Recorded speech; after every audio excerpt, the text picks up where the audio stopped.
Hey y'all, what's up? My name is Mizzle. You watching my channel Mizzle 14, and I'm back doing a review of MTV Catfish Season 8, Episode 14, the episode of Dustin and Keegan. Before I get started with the video, please, if you like my videos, please like, comment, subscribe to my channel.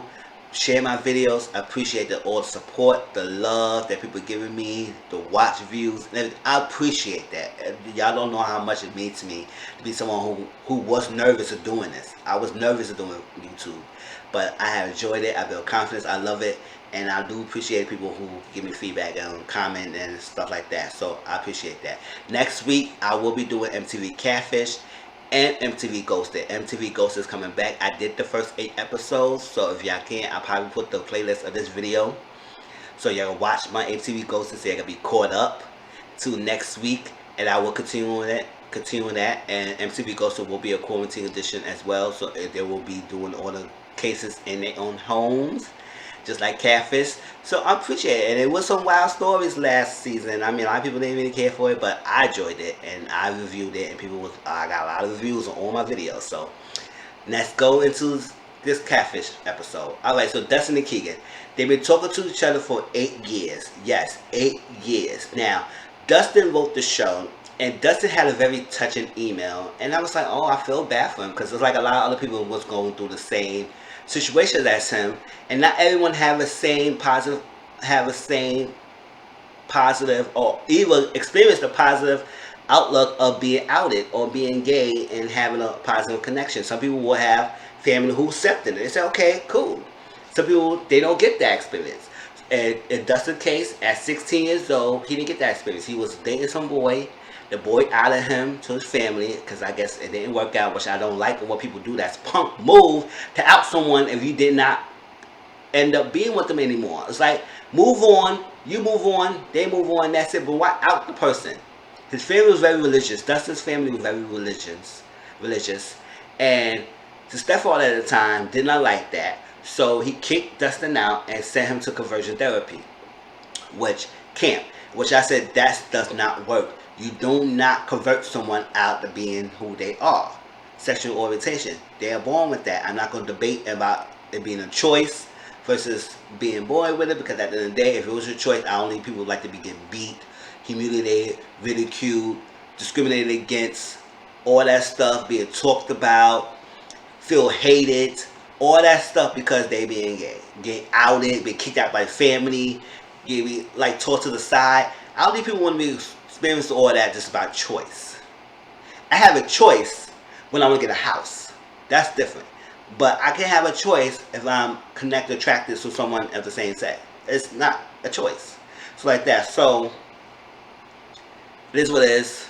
If y'all want to go in the comment section, debate that, be respectful, and I appreciate that. But conversion therapy does not work. It will basically make them hate themselves even more, or hate the family for even put them through that. Alright? But he said his mom is good, because him and the stepfather and the mother separated now, so they good, because he said he went to Ohio to help his mom do quarantine in the beginning, all that stuff like that. But the stepfather and the mother is not together anymore, so that's good. And at the time, Keegan was talking to him. Keegan helped him through this dark time in his space, like dark time. He's a teenager. Kicked out the house to get conversion therapy because he was gay. So Keegan was out and proud, happy. He helped him accept himself. He helped Dustin through this dark time.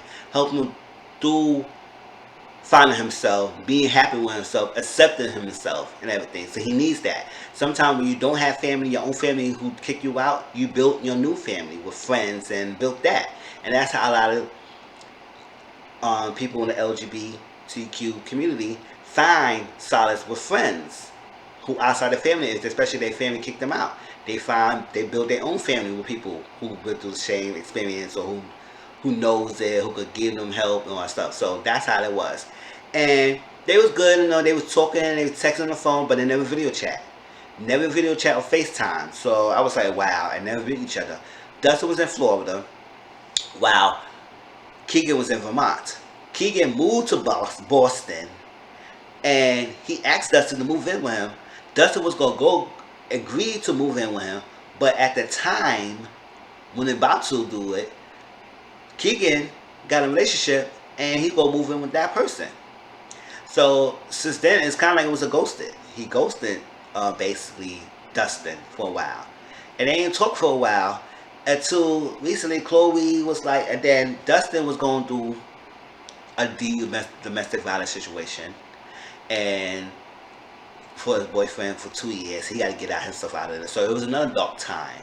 And Chloe, the best friend at the time, she was like, "Hold up," so she tried to get Keegan, and you know how Keegan was so good and helping Dustin through his traumatic experiences, and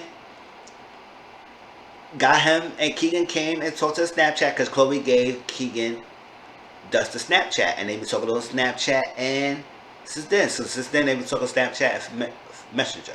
Now, Keegan had a Facebook page, but Dustin was blocked on the page. Don't know why he got blocked, but he got blocked.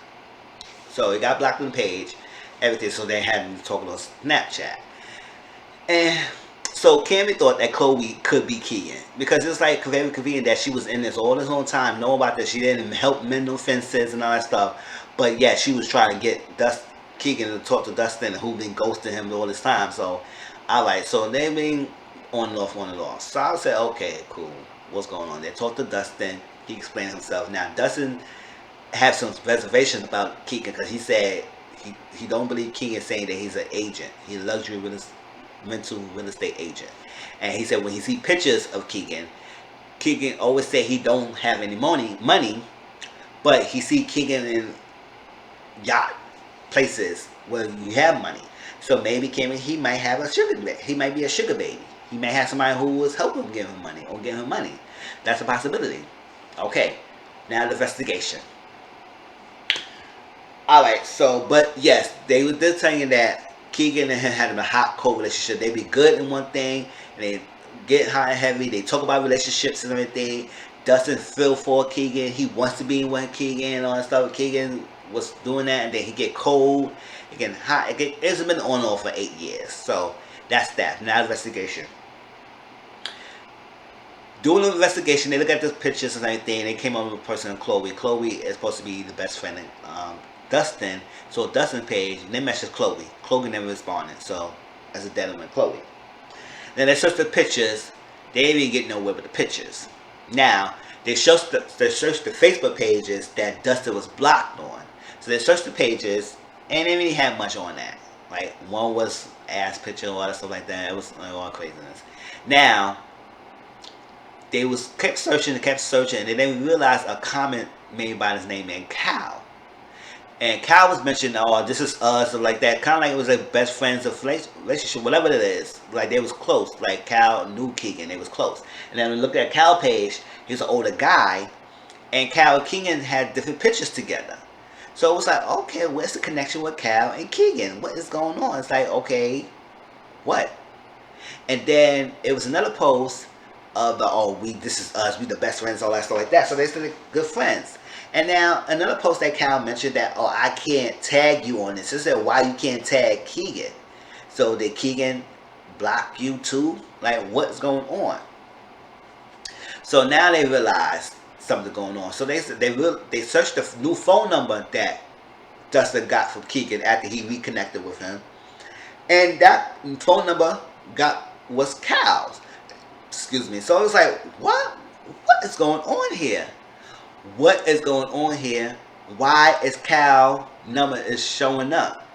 So it's supposed to be Keegan. So if Cal is Keegan, or they were talking to Keegan first. Dustin was talking to Keegan first, and then all of a sudden when they reconnected, he's talking to Cal, or he was talking to Cal all this time, or he was talking to Keegan. We don't know. It's like a mysterious going on right now. Mystery.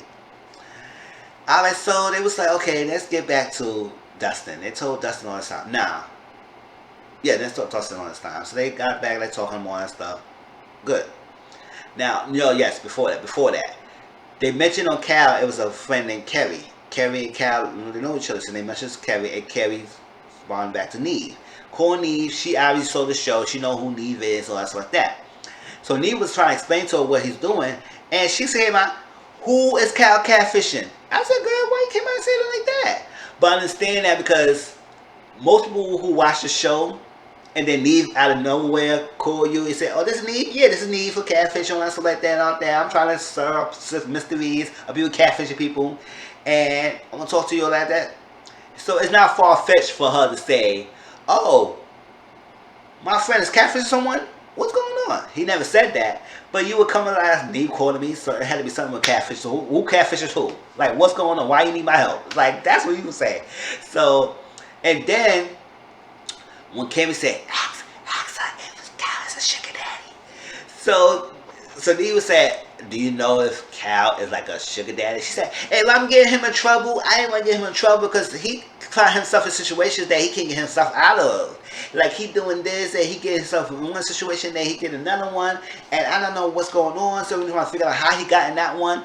So then when the sugar daddy come out, and now she said she won't get him in trouble. I said, "Girl, you better say he catfishing. Or at least, or you ask the question, is he catfishing? And then you say he getting himself in situations. So that is self-fishy. So if you try to cover for him, you're doing a bad job covering for him. All right? You could have said, "Now, I don't know nothing what he's doing. I don't know what he's talking to. Not like that. All I know that, no, I don't know anything. I'm going to work. Bye." I would say, I don't know. I don't know what Kyle is doing. Yes, me and Kyle talk and stuff like that, but I know nothing about no catfish. So that's that. They hanged up and then they talked to Dustin on stuff. So they said, "What can we do?" So Dustin said, "Call the number." Okay. I said, "Oh, okay." And he said, "That's aggressive." He said, "I'm aggressive." I said, "Oh, all right. I guess we are aggressive. Be aggressive, boy." And BEAGGRESSIVE. Be aggressive. I hear that. So, so they text the boy and say, "Hey, Keegan, this is your friend Dustin want to talk to you, all that stuff like that. He want to meet you after 8 years. Can you give him on a Zoom chat?" Now, they realized that number was Cal's. So they was like, let's try to text Keegan. So they thinking that this Keegan, Cal, they got the same phone, whatever, what's going on. Or they connected with each other. Next minute, you know, we see the older guy, look like Carrot Top, freaking old Carrot Top, Pennywise type of looking guy. Look on the phone. He said, "Ooh." Everybody said, "Oh, hey, Keegan, hey, Cal." And then they say, "Hey, Cal," because it looked like Cal, because it's the older guy. They said, "Oh, hey, Cal, this Cal." And he clicked off. Yo, it was not even a whole minute yet. It was like a few 30, it was like a 30 seconds kind of look at it. He said, "Whoop." They said, "Whoop, hey, Cal," click off. They said, "What the hell happened?" Not even a minute later, Keegan got on. I said, "Oh, what is going on? What?" I'm like confused. I was like, "What's going on? They working, they tag teaming catfishing. What's going on here? Tag teaming." Now the funny thing is, Keegan is actually the person on the picture. That is really the Keegan. So I said, if you really you, why you need to catfish this? Like, why? You need to catfish if you just like was really you the person. Now Cal texted Keegan and told Keegan that they ain't trying to look for you, and that Keegan got on. So I said, "What's the connection with Keegan?" He said him and Cal, they really no good. He said yes, his phone was off, so he asked an acquaintance of Cal, and Cal got him on to help him on and stuff like that.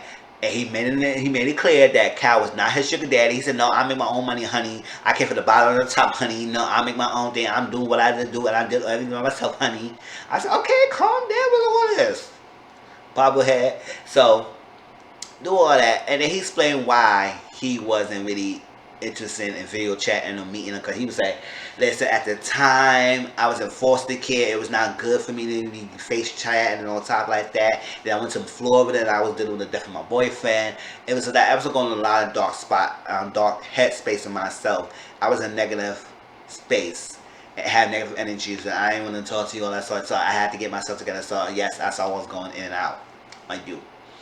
So at the time, Keegan was downplaying the significance of their talking, because he was like, "Nah, yes, I could see why I feel like I was catfishing and everything, because I didn't even video chat and all that stuff like that, but I was going through a lot and I just didn't go through it and anything, and I just didn't want to bring him in and all that stuff." But you were talking to him for 8 years, like on and off. So why? Why you do all that? Come on. So he said, yeah, he understand why that could seem that way.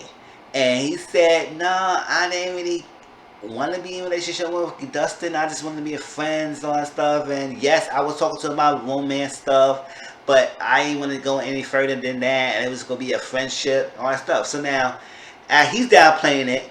Dustin started downplaying it because he was like, oh, so he said, nah, I wasn't really in. I love Keegan, but I was not in love with him. I said, yeah, right, you were. You was definitely in love with the boy because you made it seem like he was the one. You had that emotional connection, so you couldn't break that. It was about the physicality. You had the emotional connection, and that's hard to break. And that's why you fought for him for 8 years. So you was in love with him. So you downplaying your situation because you think that Keegan was downplaying it. Y'all both was not being real. Can't record yourself and say y'all not being real. Like, split your feelings. Especially, y'all didn't see each other for 8 years. This first time y'all see each other and y'all both were not excited. Me and Paul that said, why they not excited with each other? I would say, oh my God, that's you! Y'all, Keegan, oh my gosh, I'm so excited to see you. Like, you didn't mean so much to me. They didn't know none of that. It was like, I said, this is the enthusiastic type of conversation I ever had. And I'd be a sarcastic right there. like, come on now. Like, why y'all not excited? So, listen. Y'all get y'all act together. Y'all get some time to think. We need to talk. So they got their time to think. And so that's good. Listen, Kim said, I don't think they being real because now they're downplaying it. He was so invested, so in love, all that stuff. Now all of a sudden he's not in love with him, all this other stuff. Now you was trying to move with him, all that stuff, but you was not in love with him. Okay. So they talked to Keegan and they got him, and they would say, listen, let's read this email to you because he said a lot and everything. And they read the email and he didn't realize that how much of impact he had on Dustin. Now Keegan mentioned that he does have a habit of when people get too attached and stuff like that, he backs away. And that's a problem with him that like he talks to people, he might have an impact on these people. People might get close to him and attached, and then he back away, ghost them. And I said, oh, that's something you gotta stop because you can't get close to people and then you're gonna start backing away. Like, come on now, you gaining their trust. Oh, what the hell? What the hell I'm saying? You gaining their trust, and then you backing away. Come on now, you got them vulnerable to you. You got them trusting you. You got them saying their stuff, and you just go back away like that. I don't like that. So he got emotional because he didn't realize how much impact he made on Dustin. Now he made me feel like he's an a-hole because he did that to Dustin, going off, ghosting him and texting him back and forth after he helped him going through a lot of stuff. So they got back together, and then Keegan said he apologized. He didn't realize he had an impact, and he feel like a jerk for ghosting you like that and all that stuff, and going in and out and playing against your feelings and not being there and not being a real friend. And Dustin went off. Dustin went off and said, I don't think you should have did this to me because I don't think you should have done it. You would have gone over and I'll tell you all about my secrets and all that stuff. And you wanted to go all that. You could have just been straight up with me. Why you had to go through that? Why you had to catfish me? He was saying a lot. And I said, go off, boy. You better go off. And he needed that. And he understand. I mean, he didn't go. He was angry, but he just told him off a little bit. And that was that. I would say it wasn't that much. And they done had better understanding. And they go trying to work on. He couldn't say he would want to be in a relationship with Dustin, and he couldn't say he would be in a relationship with Dustin. He said he don't know, but right now they would be good as friends because now they know they both are real. Keegan is a real person. They have a connection already. Can y'all just continue to be like? Whether y'all be friends, y'all had a connection. Y'all can just support each other right now. Y'all both went through some dark times. Y'all can support each other. At the end of the episode, they did say that. Dustin and Keegan are building their friendship, and they're not building. They're building a friendship, and they're doing good as being friends. And Keegan is working on himself of doing that, like ghosting people and detaching himself with people once he get them attached to him, and he working on that. And we'll see how that goes. And that's it. So I'll see y'all next week for another episode of Catfish. It's not gonna be a crazy one, and. Also, the new season of MTV Ghosted. And I'll talk to y'all later, right? Peace.